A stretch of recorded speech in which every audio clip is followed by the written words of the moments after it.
From unemployment to entrepreneurship, this is week 3 of trying to build the ship while at sea. So launching a business quickly kind of feels like pushing an unfinished boat off the dock. And this week it really hit me hard. I realized that we are now out in the middle of the ocean. We're trying to keep the ship afloat, making sure we have enough food, and trying to navigate with a million different directions we can go. Keeping up momentum was a little harder this week. The only way to keep moving is to show up, do the next best thing, even if it's not in a perfect order. Having that progress is going to beat perfection. What surprised me the most about this week was the people. This week I had 4 unexpected Zoom calls. Some folks were needing help, but a lot of people were just offering advice. And some total strangers turned into conversations about entrepreneurship and growth, mindset and creativity, growing their idea and them helping you grow yours. And I had no idea that that part of the journey was going to be so fulfilling.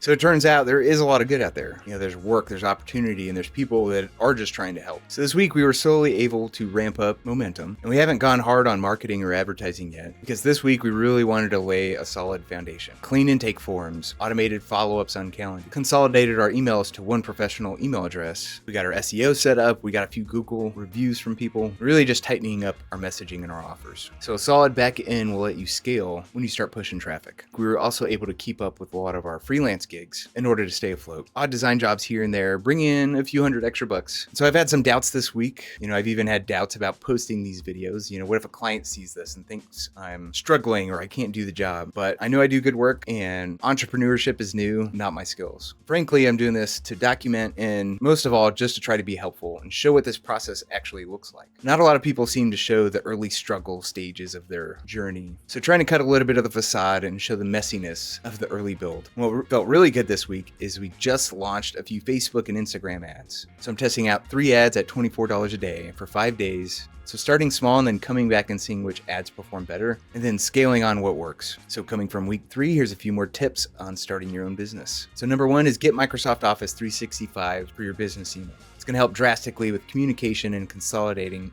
your emails. 2 is try to automate your intake process. Forms, follow-up emails, and tools like Calendly. And 3 is when you're feeling overwhelmed, take a 15-minute break. I promise it will help you move forward.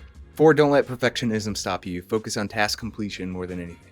5 is try to build a solid foundation before you start pushing ads. And 6 is A and B test your marketing, whether you're doing ads or any other creative that you might be putting out there. And 7 is ask for reviews. It's something that's super helpful that doesn't take a lot of time. And 8 is expect doubt, but post anyway. And lastly, for your services and offers, try to make your value exceed your price. And success should be inevitable. 3 weeks in, I think I can see some land out there. We're not there yet, but we're moving. If you're on a similar journey, keep going. I promise you are not alone. Thanks for watching. Thanks for the support. Good luck out there and happy creating, y'all.